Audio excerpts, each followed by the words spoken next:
1.3 tons of cocaine, a cargo ship from West Africa, months of planning, a fake company, a fake name, a warehouse in Wigan, rented for a reason nobody was supposed to know.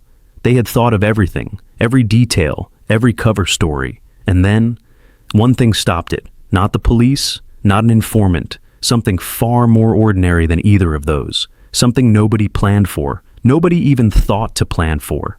Welcome back to True Crime Page, where we dig beneath the surface of Britain's most dangerous underworld stories.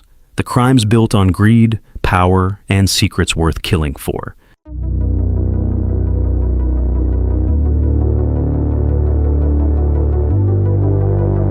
Let's talk about what 1.3 tons of cocaine actually means. Not on paper, in real life. At street level, that's somewhere between 100 and 130 million pounds. Enough to supply every cocaine user in Manchester, Liverpool, and Leeds, combined, for months.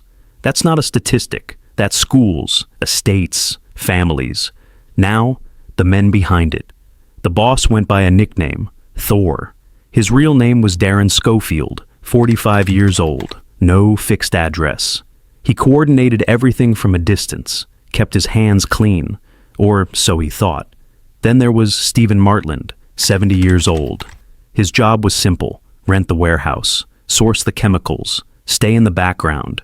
He had never been in serious trouble with the law, not once in his entire life. Paul Mockett, 50 years old. He registered a limited company, bought industrial chemicals, kept everything looking legitimate.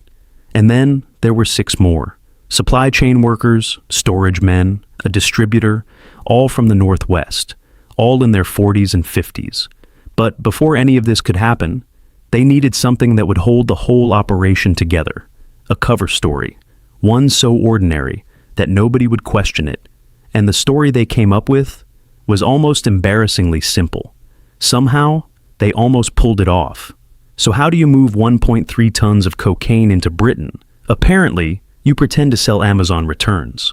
March 2022. Stephen Martland rents an industrial unit, Bradley Hall Trading Estate, Wigan, standard unit, standard agreement, standard payment, £3,600 into his account. Not a suspicious amount, just a payment for storage space. An email goes to the landlord. Storage of house clearance items, plus pallets of returned goods from Amazon, Argos, and other relevant retailers. The landlord reads it, accepts it, asks nothing. Why would they?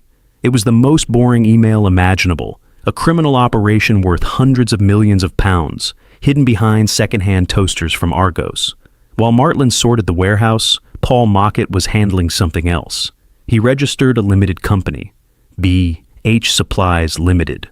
On paper, a legitimate chemical supply business, buying cutting agents, industrial adulterants. A substance called tetramazole, filed properly, registered correctly. They didn't just break the law, they filed the paperwork first.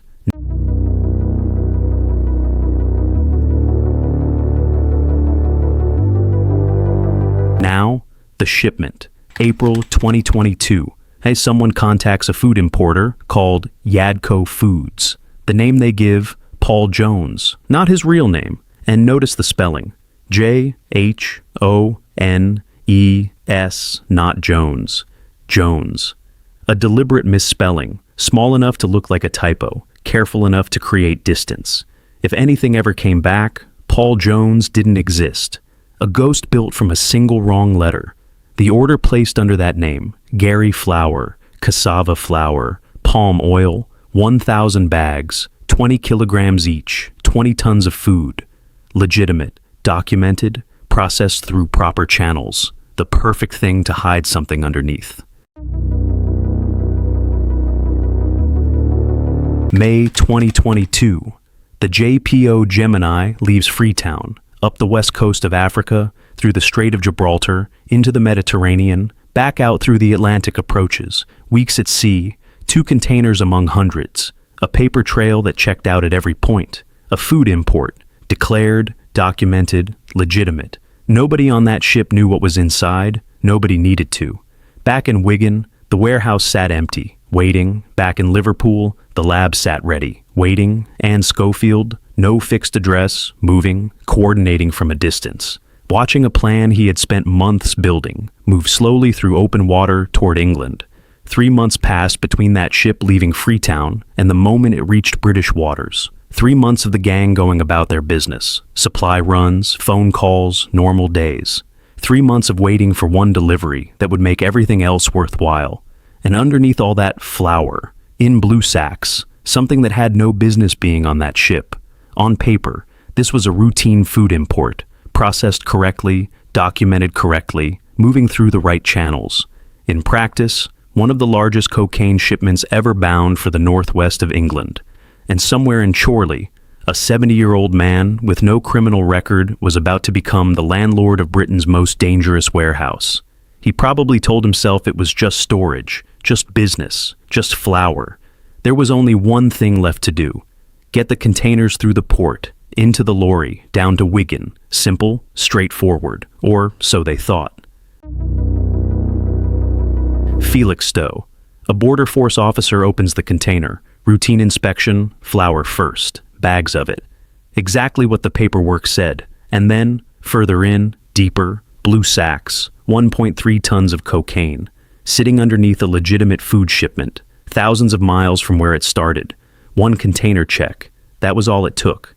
Now, most people assume this is where the story ends. Arrests, headlines, done. That's not what happened. The drugs were seized, quietly. No arrests, no announcements, no press releases. The gang heard nothing, because there was nothing to hear. The NCA had made a decision, a careful one. They were going to let the operation breathe, watch who showed up, watch how it moved, and they were going to deliver the lorry themselves. 1st September 2022. A lorry backs up to the warehouse in Wigan. The driver, an undercover officer. Everything looks normal. The lorry is there. The warehouse is open. There is just one problem. The forklift won't start. The workers wait, try again. Nothing. The lorry pulls away. The cocaine that had crossed 2 continents, passed every inspection, passed every layer of a carefully constructed plan, never touched the warehouse floor. But the NCA had seen everything they needed to see. Every face, every movement, every link in the chain. The gang thought it was a logistics problem, nothing serious. They'd sort it next time. They had no idea. None. What they didn't know was that the moment that lorry backed up to that warehouse, the NCA had everything they needed to start building a case. Not a case against one man, not a case against 2. A case against the entire operation. For 14 months, investigators worked in silence. No leaks, no public statements, no indication that anything had changed. While the NCA built, the gang continued. Supply routes running, the Melrose Road lab still operational, products still moving through the Northwest, Schofield still coordinating, still directing, still believing the operation was intact. Because from where he was standing, it was. Nothing had visibly changed. 14 months. That is a long time to watch someone who doesn't know they're being watched. 29th November 2023. Not one raid, 9 simultaneous. Across Merseyside and Lancashire, Chorley, Bootle, Crosby, Preston, all at once. Early morning, Darryn Schofield, no fixed address, taken without incident. Thor, in custody. Stephen Martland, 68 years old at the time of his arrest. The man who sent the email about Amazon returns, taken. Paul Mockett, the man behind BH Supplies Limited, the filed paperwork, the fake company. Finally, on record, under his real name, Neil Maguire, Paul O'Shea, David Jones, Darren Wetton, Neil Foley, the rest of the chain, supply runners, storage men, distributors, rolled up within hours. And on Melrose Road, officers walked into Schofield's lab. Everything's still there, the cookers, the molds, the press, the chemicals. An entire operation, built quietly over months, dismantled in a single morning. 9 men, 9 addresses, 2 counties, 14 months of silence from the NCA. And it was over before most of them had finished breakfast. No drama, no car chases, no informants named in open court, just time and evidence. And one morning in November, when every door came off at once, 9 men, 14 months of surveillance, 1 undercover delivery driver, and one broken forklift. Which detail surprises you most about how this unraveled? Liverpool Crown Court, December 2024. Judge Brian Cummings, KC. 6 men. Waiting? Not waiting to find out if they were guilty. Most of them already knew that. Waiting to find out how many years of their lives were gone. Darryn Schofield, 45 years old, the man who built it, who coordinated it, who called himself Thor. He had pleaded guilty, no trial, no contest. He knew what the evidence looked like. The judge looks at him, 20 years, 20 years. Next, Stephen Martland, 70 years old. He hadn't pleaded guilty. He had made a different decision. He was going to fight it, go to trial, contest every charge, make the prosecution prove every single detail in front of a jury. And they did. And the jury believed them. And he lost. The man who sent that email about Amazon returns. The man who rented the warehouse. The man with no criminal record, not one, in 70 years of living. Fighting a conspiracy charge. Alongside men half his age, and losing. The judge looks at him. 21 years. Let that sit for a moment. Schofield, the ringleader, 20 years. Martland, the man he recruited, 21. 1 year more than the boss. Because he chose to fight it. Because he made the jury sit through it. Because the judge saw a man who had been given every opportunity to accept what he'd done, and refused. He is 70 years old. Paul Mockett pleaded guilty. The man who registered BH Supplies Limited, who bought the chemicals, who filed the paperwork, who thought he was invisible. 13 years, 6 months. BH Supplies Limited dissolved in a courtroom. Neil McGuire, multi-kilo cocaine supply running through the OCG for years. Pleaded guilty, 11 years, 4 months. Paul O'Shea, storage, handovers. The quiet end of the operation, 6 years. David Jones, caught with almost 1 kilogram of tetramycin. The cutting agent, directed by Schofield himself, 3.5 years. Darren Wetton, cannabis supply.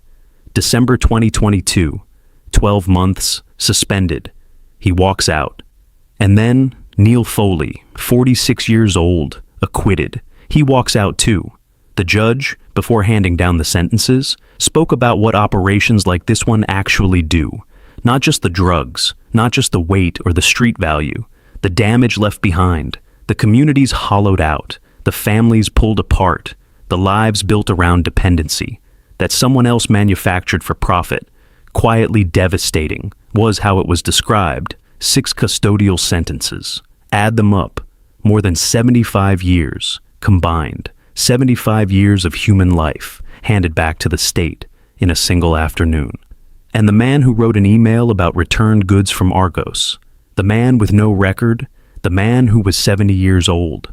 When he stood in that courtroom, will almost certainly die inside. Most drug busts follow a pattern. Surveillance. Informants, a tip-off from inside. This one didn't.